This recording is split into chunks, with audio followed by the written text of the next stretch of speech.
L'information en toute objectivité, sans passion, avec respect de l'éthique et de la déontologie. C'est avec les experts de la maison dans Comprendre l'actualité. Comprendre l'actualité, c'est le rendez-vous quotidien avec notre rédaction tous les matins, du lundi au vendredi, sur Sabari FM 97.3, dès 9h. Politique, société, économie, culture et sport. Toutes les questions y sont débattues avec sérieux. Comprendre l'actualité, fini vos interrogations. Camara, réalisation pour le cadrage Fodé, Bafodé et Silla. Bonjour à toutes, bonjour à tous. Merci une fois encore de nous préférer. Ce matin, pour être au bain de l'actualité, c'est l'émission Comprendre l'actualité. Le rendez-vous quotidien avec notre rédaction tous les matins, du lundi au vendredi à partir de 9h05 en réseau synchronisé sur Pacifique FM à 0 Corée 96.6. Mais également, vous nous pratiquez à Ferefou, également Tadi et manquez pas, c'est du côté de Kindia 97.3 ou sur le site www.sabarifm.com. L'écoute elle est favorable. Merci de nous préférer où partout où vous êtes, vous avez la connexion www.sabarifm.com. C'est le directeur. Nous sommes mardi 10 juillet 2018. Nous sommes ensemble pour au moins une heure. Au menu de ce rendez-vous, un seul sujet compartimenté en deux. Le premier, nous allons parler de cette marche pacifique. C'est 10 juillet à l'appel des forces sociales du rond-point de la Tannerie à l'esplanade du stade du 28 septembre pour exiger du gouvernement le retour du prix du litre à la pompe à 8 000 francs guinéens. Objectif, 1 million de personnes à mobiliser pour cette manifestation. Les négociations semblent être au point mort. Conséquence, les centrales syndicales menacent de déclencher une grève générale et illimitée à compter du lundi 16 juillet prochain. Pourtant, dans un communiqué, lu hier par le ministre de la Communication Amara Somparé, des mesures d'accompagnement ont été indiquées, notamment la reprise des services de Conakry Express, mais également la mise en circulation dans les prochains jours d'une quarantaine de bus. Analyse et commentaires des experts, c'est dans cette émission. Et deuxième sujet, nous resterons toujours dans le même registre. Le Conseil musulman a, dans une adresse hier aux protagonistes, appelé ceux-ci à privilégier le dialogue pour permettre aux candidats au pèlerinage de cette année d'effectuer les dernières formalités administratives. Qu'en pensent les experts? Vous les entendrez dans cette émission. Ils sont deux avec moi ce matin pour en débattre. Bonjour Amadou Makissa Diallo. Bonjour à tous. Bonjour Abakar Kondé. Bonjour Malik, bonjour à tous. Une fois encore, merci de nous préférer. Bienvenue dans l'émission Comprendre l'actualité. Le sujet principal de cette émission, c'est cette marche pacifique appelée par les forces sociales. C'est comme ça pour le moment on peut appeler marche pacifique. C'est le terme quand même utilisé par les initiateurs de ce mouvement. Alors ça partira du rond-point de la Tannerie à l'esplanade du stade du 28 septembre. Initialement, c'était toutes les communes qui étaient concernées avec des départs différents. Objectif, l'arrivée, c'était le palais du peuple. Et finalement, le gouverneur a décidé à ce que les choses se passent autrement. Rond-point de la Tannerie jusqu'au niveau du pont de Kenya, après basculer sur la belle vue et le point de destination, stade du 28 septembre. Est-ce qu'on peut dire déjà que c'était la décision à prendre par rapport aux enjeux et aux risques de cette manifestation? L'endroit, disons, protégé par les différents gouvernements qui se sont succédés à la tête de notre pays. Et toutes les marches, d'abord, qui avaient été initialement prévues pour, comment on appelle ça, dont le point de ralliement avait été, disons, prévu pour Kaloum, ont toujours été détournés et finalement fixés comment on appelle ça, à l'esplanade du Palais du Peuple. Et vous comprendrez aussi que le marché de Madina a été, disons, mis à l'écart. Pourquoi? Parce que, vous l'avez dit tout à l'heure, la marche partira du rond-point de la Tannerie au stade du 28 septembre, mais via le pont de Kenya, et puis on dévie, on vient au rond-point de Bellevue. À partir de là, directement, les marcheurs rallient l'esplanade du Palais du Peuple. L'esplanade du stade du 28 septembre. Donc, on comprend aisément que disons, les autorités ne veulent pas que Kaloum soit mêlé disons, à cette marche. Parce que, ce qui est normal. Ce qui est normal, non seulement Kaloum, mais aussi le grand marché de Madina, qui regorge presque 80% des commerces en Guinée. Et nous savons aussi que juste après le pont kenyan, il y a Avaria, l'éternel, disons, casse, qui a toujours fait, qui a en tout cas toujours surgi, ou qui s'est toujours fait entendre à chaque fois qu'il y a vraiment marche, et à chaque fois que les marcheurs passent par cet endroit. Et juste pour éviter donc la casse, le marché et Madina, et éventuellement aboutir au pont 8 novembre, les autorités ont plutôt préféré que la marche soit vraiment, le point de ralliement soit l'esplanade du stade du 28 septembre. Tout ce qui est en tout cas tout à fait normal pour éviter des débordements, parce que même l'île est acceptée aujourd'hui par le gouverneur de la ville de Conakry, je vais parler de Mathurin Bangoura, rien n'indique qu'il n'y aura pas de débordement. Parce que déjà, ce matin, pour rallier notre station de radio ici, on sait les calvaires que nous avons traversés pour être à cet endroit. Et les barrages sont érigés un peu partout, les gens ont du mal. On parle là des premières conséquences. Voilà, les gens ont du mal donc à circuler, mais il faut craindre des débordements. D'accord, nous allons parler en tout cas du gouvernement. Est-ce qu'on peut dire que c'est justifiable, c'est acceptable, d'autant que l'itinéraire indiqué quand même par les organisateurs, c'est impliquer les 5 communes, et tout portait à croire que ça pouvait dégénérer ou être une pagaille vraiment organisée? Écoutez, du côté du gouvernement, c'est justifié parce que l'argument de la casse, elle est réelle. Mais également de Madina. De Madina également est réel. L'argument de la ville ne tient pas parce que même bien avant cette journée qui est déclarée aujourd'hui comme journée marche pacifique, les activités économiques sont paralysées, les activités informelles sont paralysées. Donc, pratiquement, c'est la société civile qui fait appel à cette marche pacifique. Et apparemment, tout le monde est unanime qu'elle a lieu, tout le monde est unanime qu'elle doit se faire dans le strict respect des uns et des autres. Donc, je pense que si le gouverneur décide de réorienter la marche pour éviter ce qu'il a qualifié de risque, je pense que c'est normal de son côté. Maintenant, je pense qu'il faut avoir confiance à cette société civile qui a organisé une première fois cette marche depuis l'avènement du professeur Alpha Condé au pouvoir. Je pense qu'elle semble prendre des mesures qu'il faut, des mesures qui s'imposent pour éviter qu'il y ait tout débordement. Elle a déjà communiqué sciemment sur les réseaux sociaux. Donc je pense que on l'avait dit, on avait rappelé que c'était prévu pour toutes les communes. Maintenant qu'on a ramené l'itinéraire, même si ça touche pratiquement 3 communes, maintenant on a fait en sorte que ça puisse être canalisé, ça ne puisse pas déborder, et espérons que les forces de l'ordre prendront les mesures qu'il faut pour éviter qu'il y ait tout débordement. Pratiquement, c'est maintenant 2 communes qui sont concernées. Oui, bon, on parle de Matoto jusqu'à oui, il y a Matam qui est aussi concerné. Ensuite, maintenant, Ratoma qui est concerné. Non, Ratoma n'est pas concerné. Dixit qui est concerné. Donc, je pense que les 3 communes-là, surtout l'itinéraire qui est choisi, on peut dire que c'est un peu compliqué parce que quand vous avez près d'1 million de personnes, vous avez vu l'angle entre Kenyan à Bellevue, c'est un angle un peu petit, rétréci, donc c'est compliqué. Je pense qu'il aurait mieux fallu de canaliser, de permettre à ce qu'il y ait un dispositif sécuritaire qui soit là, mais il faut que la trajectoire soit directe, soit droite. Il ne faut pas mettre... Parce que sinon, on aura du mal à canaliser les gens. Parce que ceux qui vont quitter par exemple Ratoma, on ne sait pas jusqu'où peuvent aller attendre les autres, ou ils vont descendre carrément à la tannerie pour prendre le départ. Donc là. Ça va être compliqué. Donc ce que vous avez évité, vous risquez de vivre la même chose. Et ensuite, quand on dit qu'on veut protéger la citadelle imprenable, c'est-à-dire la cité interdite Kaloum, alors qu'il y a des gens aussi en Kaloum qui sont intéressés par cette marche. Les gens vont se quitter là-bas. Ils n'ont qu'à venir jusqu'au stade. Mais sans se mettre en groupe. Ah, mais comment est-ce qu'ils vont se mettre en groupe? Il n'y a pas un rang dispersé. Il n'y a pas un moyen de déplacement aujourd'hui pour regagner ces différents lieux qui sont indiqués.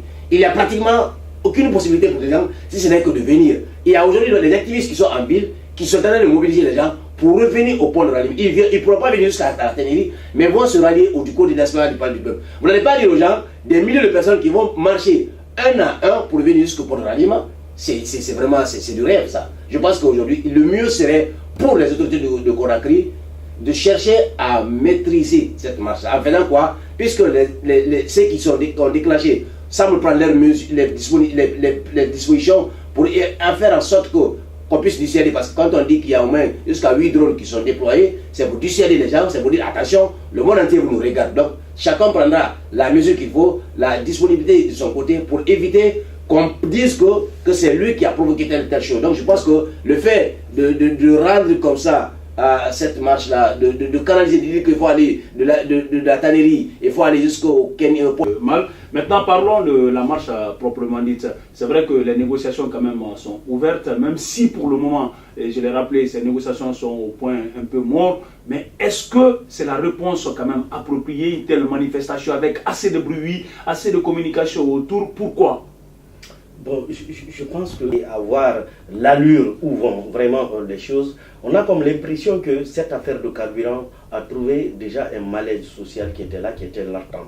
Sinon que, disons, les négociations, c'est entre le gouvernement et les centrales syndicales. Mais ici, ajouter maintenant cette affaire de carburant, à cette affaire de carburant, ici, ajouter un autre problème latent qui était là. Les Guinéens peut-être que se sentaient un peu mal à l'aise dans leur vraiment quotidien.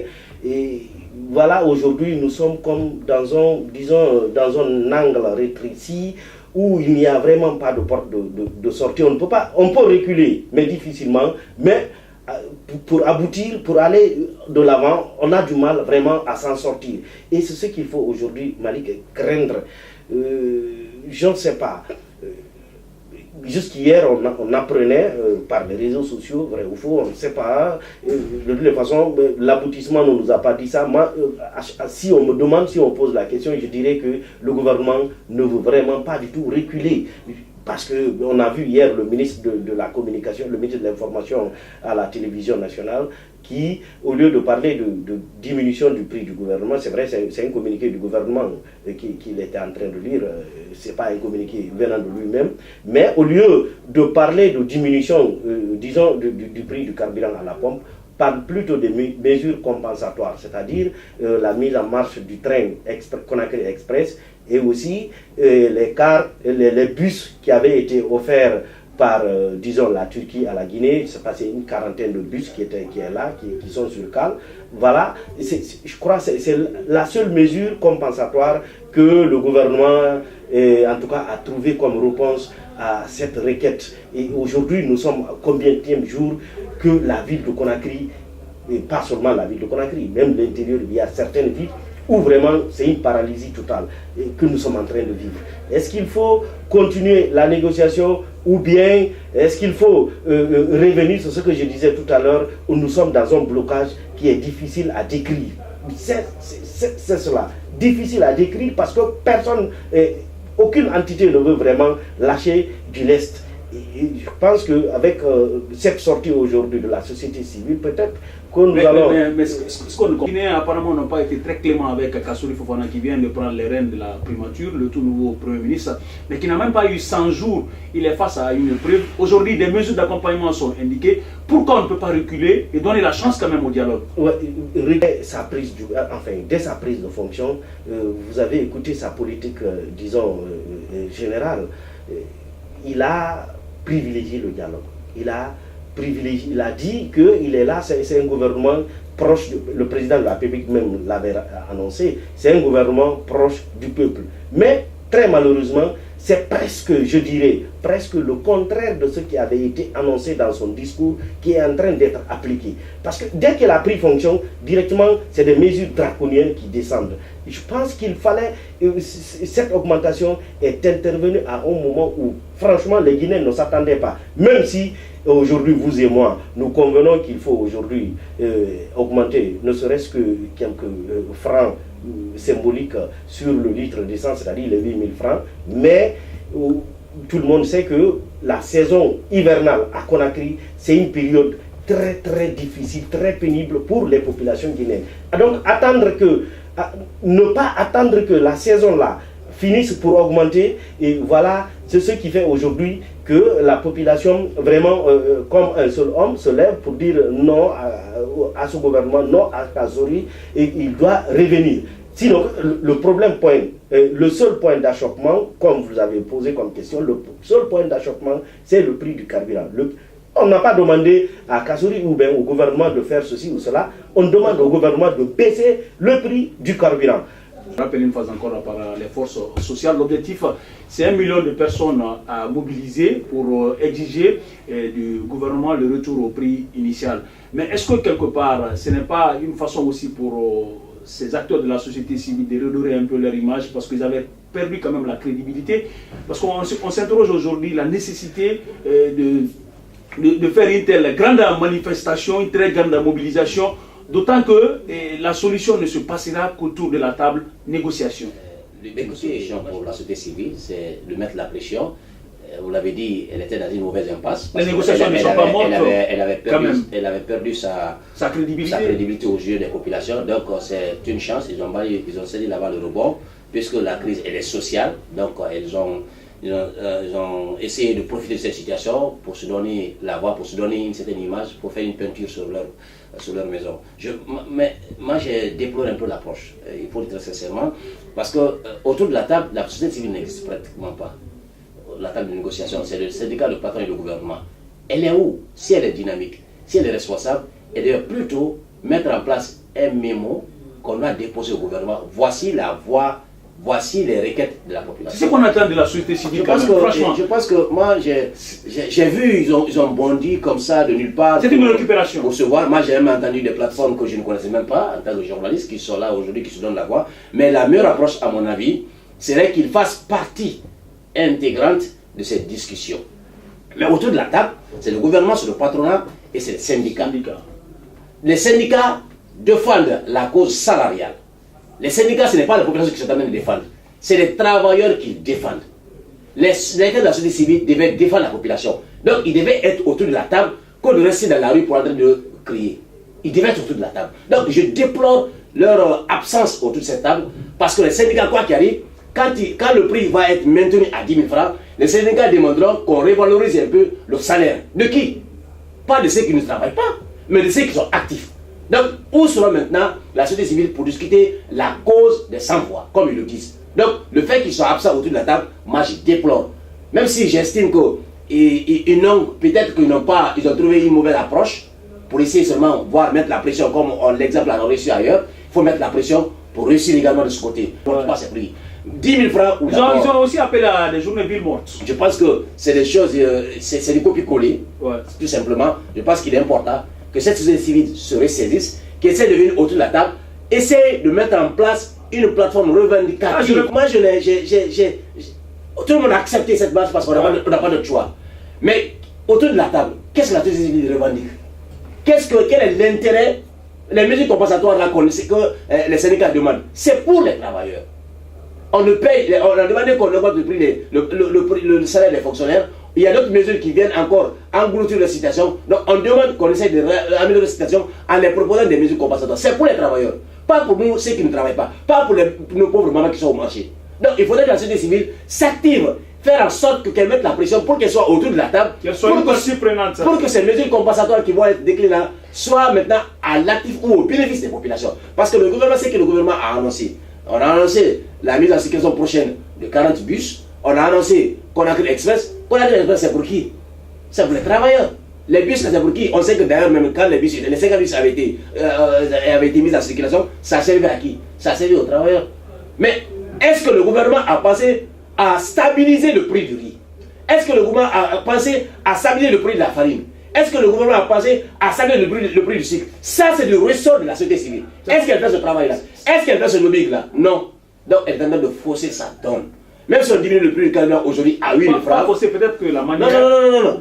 J'ai dit, même si peut-être la manière n'est pas bonne, mais dire quand même qu'elle est en train de fausser quand même. Elle est en train de s'éloigner de l'essentiel. On va peut-être. Le prix. Écoutez. Pourquoi je le dis? Je maintiens ma position. Moi, je vous comprenais jusque là. Allez-y, je vais aller. Laissez-moi aller. Laissez-moi aller. Même si on maintient le prix à 8 000 francs, qu'est-ce que la société civile a fait pour qu'on diminue le prix du sac de riz? Qu'est-ce que la société civile a fait pour qu'on diminue le prix de la farine? Rien. Donc ça ne sert à rien qu'on mette la pression pour dire 8 000 francs ou la mort, alors que vous n'imposez rien pour soulager la souffrance des populations. On comprend. C'est pourquoi je dis, mettre la pression, qu'on ramène le prix à 8 000 francs, ça ne changera absolument rien de la galère des Guinéens. D'accord, c'est vrai que les Guinéens, et je l'ai toujours dit ici, vraiment vivent dans des situations, dans des conditions exécrables. Mais le problème c'est quoi? Moi, peut-être que je vais vous étonner, mais moi je ne peux pas, je ne saurais m'en prendre à cette société civile. D'autant plus que... Elle n'a jamais existé, Malik. D'accord, non, elle a existé. Elle a existé. La société civile a toujours existé et elle existe encore. Si aujourd'hui... Parce qu'il faut comprendre le vocable société civile de façon vraiment très élargie. Sinon que les syndicalistes même...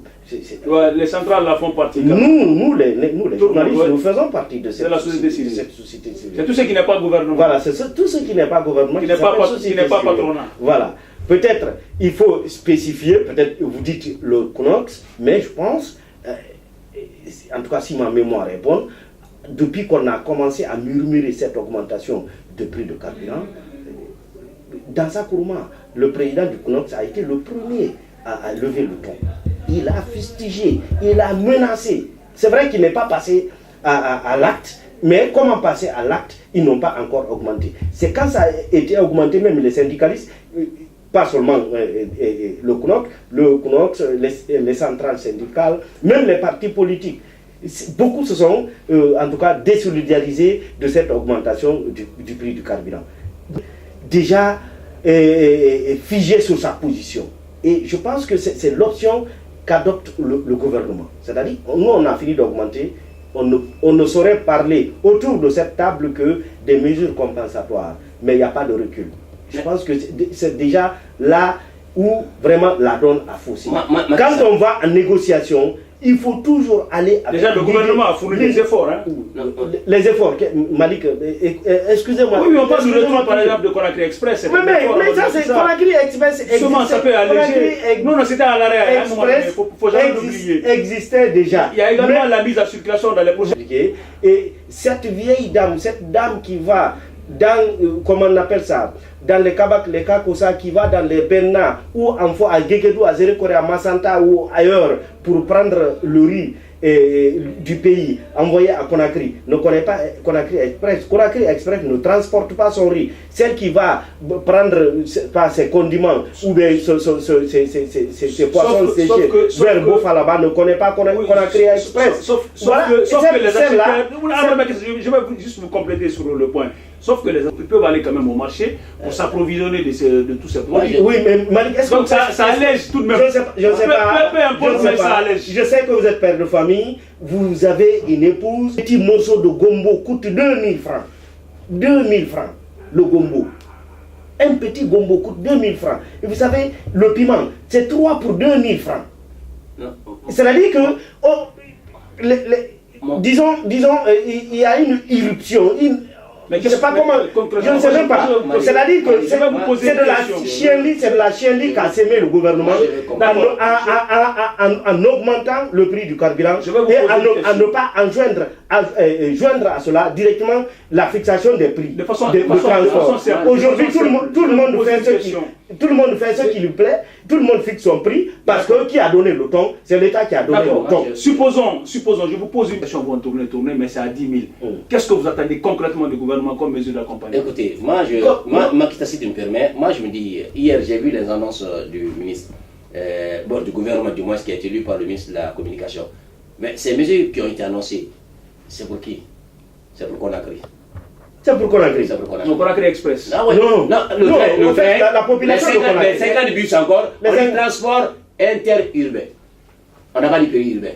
Donc, est-ce que Conakry, la Guinée se résume à Conakry? Non. Cette manifestation. Alors que la mesure cette manifestation est à Mamou, elle est à Zérekore, elle est à Danaba, elle est à Fana, elle est partout.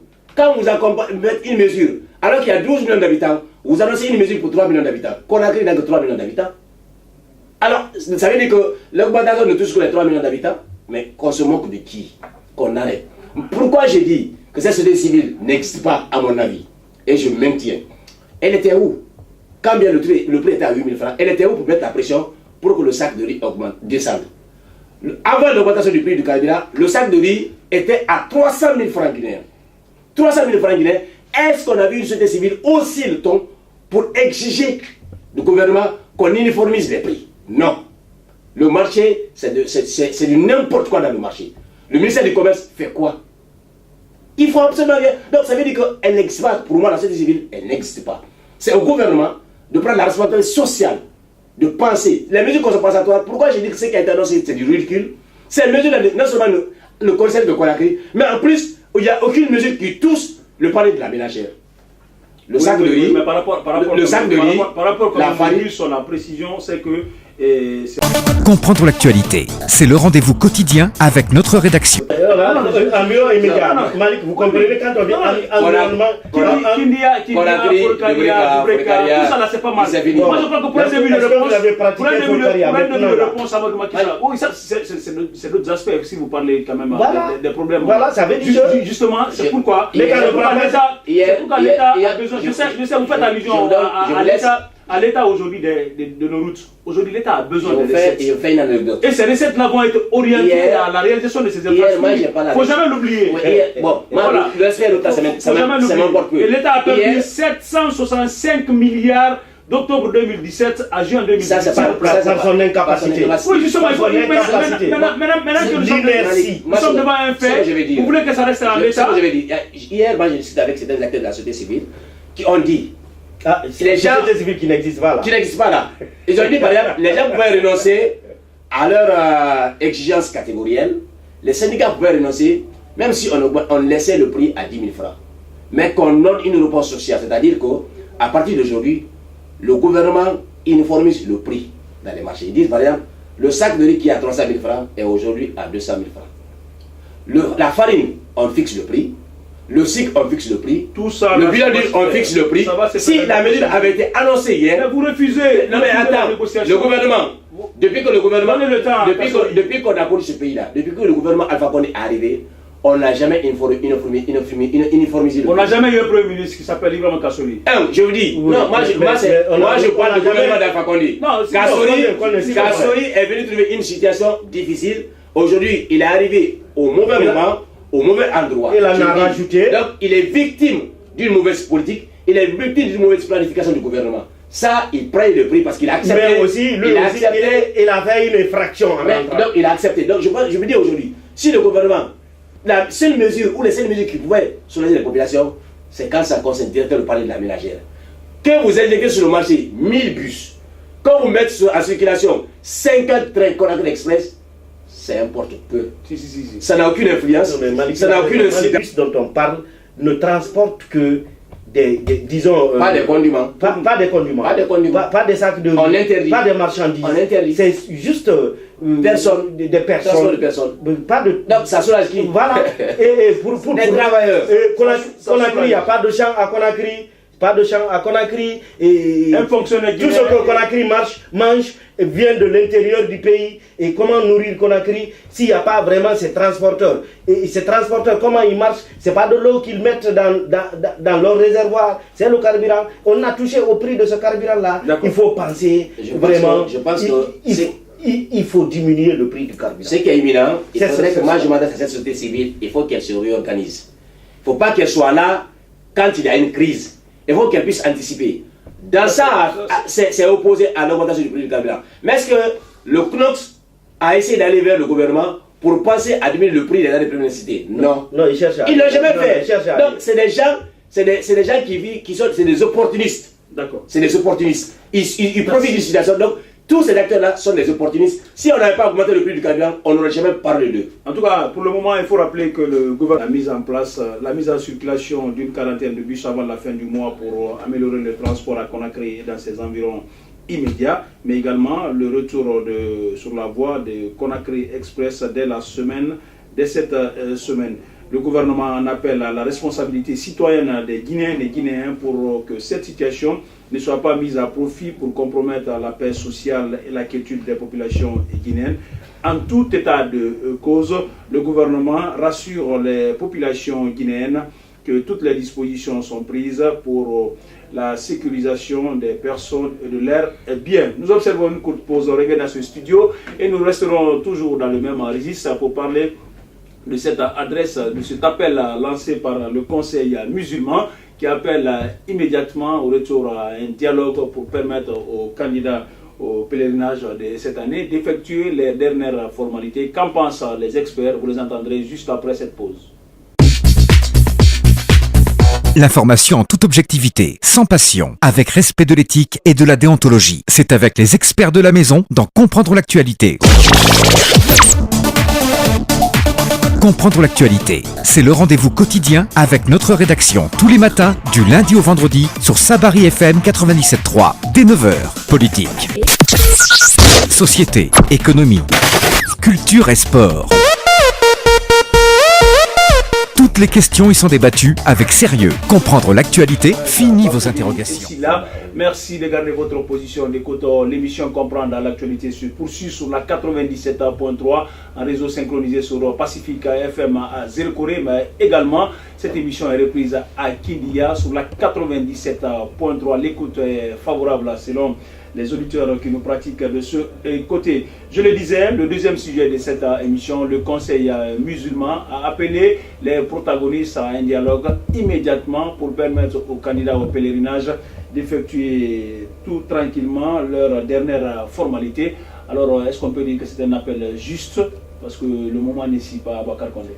Ben écoutez, certains pèlerins ont rempli certaines formalités. Il y a des pèlerins qui ont quitté l'intérieur du pays, qui sont venus, qui ont du mal à aller au centre islamique pour certaines formalités. Donc je pense qu'il est important qu'on puisse permettre à ces personnes-là. C'est pourquoi je crois que l'appel, ce n'est pas seulement peut-être dire aux gens d'arrêter de manifester ou de cesser de manifester, c'est de sensibiliser davantage les populations.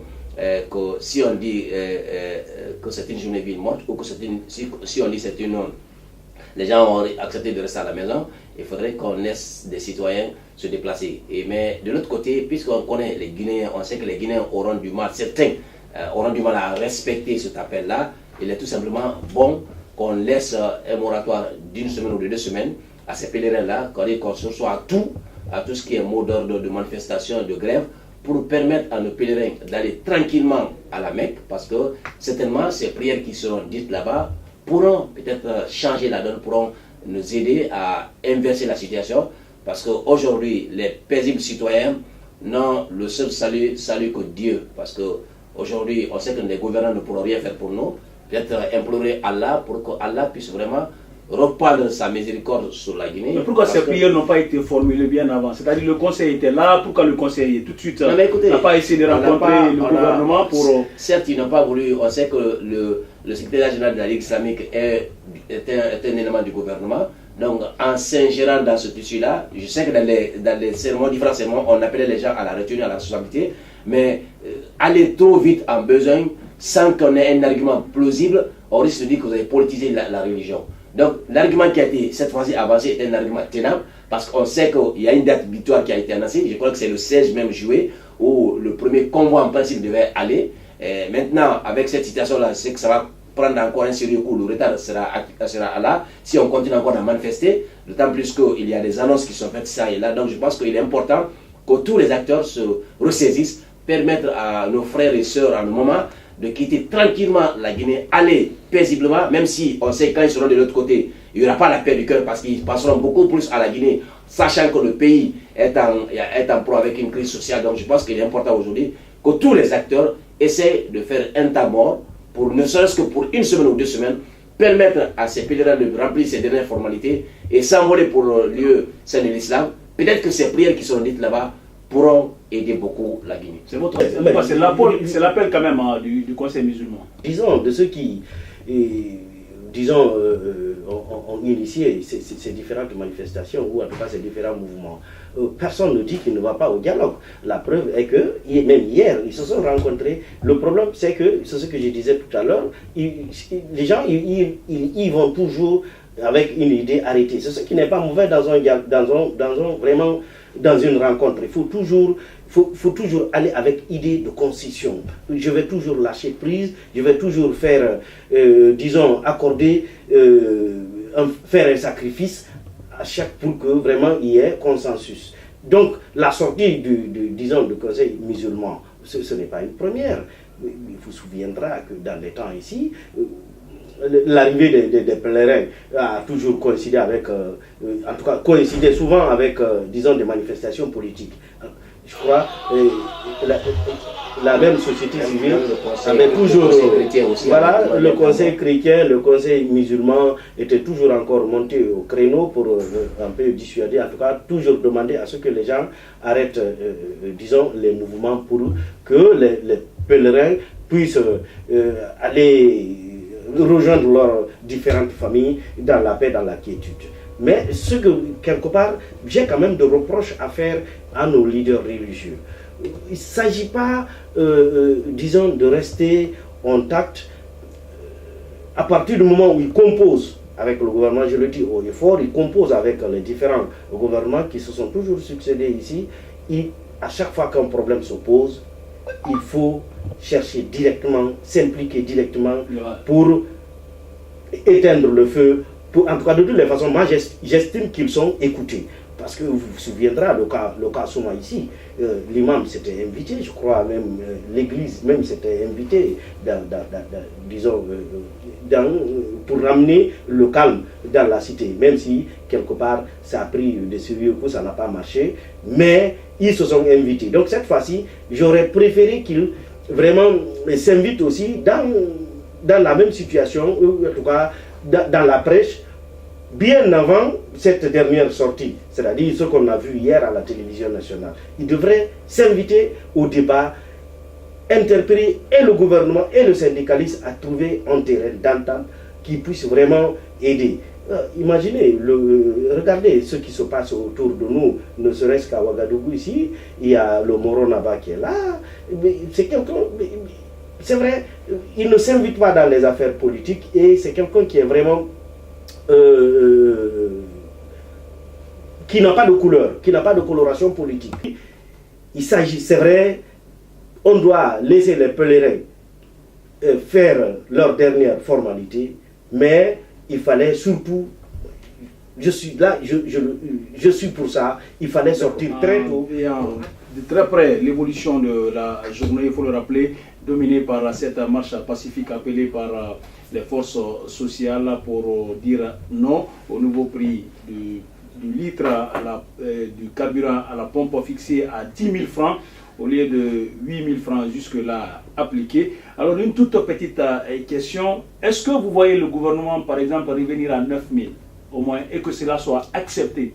Bon, je ne pense pas que ce soit vraiment impossible pour le gouvernement. Parce que nous avons écouté ici, c'était dans le même studio, on spécialise... Oui, parce que la condition sine qua non des centrales syndicales et les autres acteurs, c'est de ramener au prix initial à 8 000. Oui, peut-être, vous savez, en Guinée, quand tu veux 100, tu demandes 1000. C'est cela aussi. 9 000 c'est raisonnable, selon vous? Bon, 9 000 c'est raisonnable parce que, quelque part, il y aura excuse. Parce qu'on sait, à l'international, le prix du carburant a augmenté, tout le monde le sait, le baril.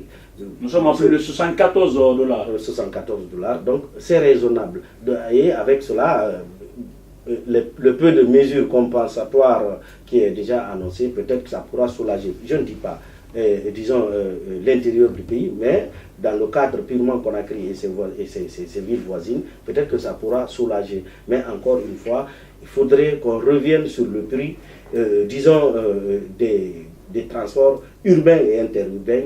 Sinon que ce que nous sommes en train de vivre aujourd'hui, c'est un véritable calvaire. Chaque chauffeur fixe son prix à lui. D'accord. Un effort quand même. 9 000, je pense que oui, c'est possible. Le gouvernement est disposé d'ailleurs parce que nous avons eu des confidences de certains membres du gouvernement. Ça a été la proposition faite hier par le gouvernement. On dit est-ce qu'il y a une possibilité qu'on accepte que le prix soit à 9 000? Mais les syndicats avaient dit niet, il faut 8 000 francs. Donc on a dit bon, écoutez, donnez-nous le temps, on va aller à la base, se concerter. Si la base accepte, on va accepter le principe. Mais toujours est-il que je vois ce gouvernement difficile à revenir à 8 000 francs.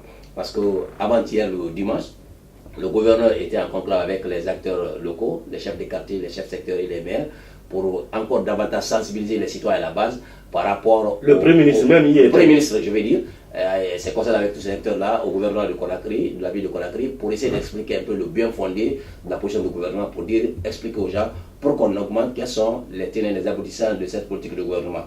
Je pense que hier encore, avec le communiqué qui est venu, donc ça renforce un peu mon opinion pour dire que le gouvernement n'est pas dans la logique de ramener le prix à 8 000 francs. Mais à 9 000 francs, je crois que le gouvernement est prêt à faire cette concession-là. Qui est à savoir maintenant, est-ce que les syndicats qui sont catégoriques vont lâcher du DES? Est-ce que la société civile qui est catégorique... Est-ce qu'ils doivent accepter si le gouvernement ramenait à 9 000? Mais écoutez, ils doivent accepter avec des conditions. Quand le prix du baril baisse, quand ça baisse. Mais au-delà, il faut qu'il y ait des mesures compensatoires sociales. Ce n'est pas seulement injecter sur le marché du transport en commun ou le transport périurbain, non. Mais il y a ce qui touche directement la population. Donc il ne faut pas penser plutôt à renforcer la position de ceux qui travaillent, mais aussi de ceux qui gagnent au jour le jour, qu'il faut aussi essayer d'accompagner. Donc je pense que si le gouvernement, à travers le ministère du Commerce, essaie d'abord d'inviter les commerçants à revoir le prix dans les marchés, essaie d'être présent dans le marché, parce que le gouvernement jusqu'ici n'est présent dans le marché que pour retirer les taxes. Ce n'est pas pour accompagner les poches des familles, non. C'est pour retirer les taxes, c'est pour encore s'enrichir davantage. Donc si le gouvernement, cette fois-ci, inverse la situation, plutôt que de se remplir les poches, c'est d'accompagner les populations. Je pense qu'à 9 000 francs, tout le monde peut accepter. Parce que d'autant plus que, vous l'avez dit, le baril aujourd'hui est à $114. Donc ça, personne ne peut inventer ça. C'est une réalité. Donc le gouvernement a des difficultés économiques, mais il va falloir maintenant qu'il y ait des mesures parallèles pour accompagner, soulager le palais de la ménagère. D'accord. Un fait communication, le porte-parole du gouvernement. Bon, ça vous a tiqué? Oui, ça m'a un peu tiqué. Moi, n'est pas à l'intérieur, soit à l'intérieur du pays ou bien à l'extérieur. Mais il est là. Il s'agit d'Abakar Sylla. Peut-être qu'on a... Il est bel et bien ici. Voilà, je ne sais pas. Peut-être que c'est la personne qui était la plus proche, ou bien ils ont voulu faire passer ce communiqué cette fois-ci, disons, cette décision du gouvernement par une bouche toute nouvelle à travers le ministre de l'Information et de la Communication. Je ne sais pas, de toutes les façons, ça m'a quand même un peu tiqué. Je me suis dit, mais écoutez, est-ce que c'est parce que quelque part ils ont pensé que le monsieur, c'est-à-dire l'actuel porte-parole du gouvernement, le ministre des Transports, est-ce que c'est, vu son passé, peut-être que les gens vont penser, mais écoutez, ça c'est une foutaise, c'est une provocation, quelqu'un qui était de l'autre côté récemment et qui cherche encore, qui galvanisait là-bas la foule à aller sortir dans la rue, c'est la même personne qu'on nous envoie encore pour écouter, pour nous dire de calmer les nerfs. Peut-être que c'est cela, et on a cherché une nouvelle bouche. Hypothèse, parce que c'est ce que le gouvernement a vu, Abakar Sylla n'est pas le mieux placé, parce qu'il était là pour crier sur le gouvernement, sur tous les toits, donc il n'était pas le mieux placé pour faire administrer cette pilule-là du gouvernement à la population. Voilà, les experts de la maison ne vous soumettent pas à cet exercice parce que vous n'êtes pas suffisamment outillés. La France joue ce soir contre la Belgique, c'est la première demi-finale de la Coupe du Monde. Macky Sall pronostic, vous voyez la France passer, la Belgique? Ils se sont toujours illustrés au cours de cette compétition avec vraiment, on a vu la France. Moi je ne m'attendais pas à cette équipe jusqu'à ce niveau, mais vu ce qu'elle a, l'exploit qu'elle a vraiment réalisé, les résultats enrichis jusqu'au moment où vraiment elle est, j'ai l'impression qu'elle pourra encore surmonter, disons qu'elle pourra battre la Belgique. Je ne minimise pas cette équipe. On est pris par le temps, cette équipe pronostic, vous voyez la France jouer la finale? Oui, je vois la France jouer la finale. La Belgique, c'est la meilleure équipe. La Belgique, c'est une équipe. La France, c'est l'individualité. Merci à tous. En tout cas, rendez-vous France et la Belgique. La seconde demi-finale, ça sera demain entre la Croatie et l'autre équipe qui va affronter la Croatie. Ça m'échappe maintenant en direct dans cette émission. Merci à tous d'avoir été là. C'est la fin de cette émission Comprendre l'actualité. Avec le même plaisir, la Croatie va jouer contre l'Angleterre. Ça me vient maintenant. Ça sera la deuxième demi-finale. On se reprend demain pour un autre numéro de Comprendre l'actualité. D'ici là, portez-vous bien. Ce que la Guinée possède, Sabari FM vous le révèle.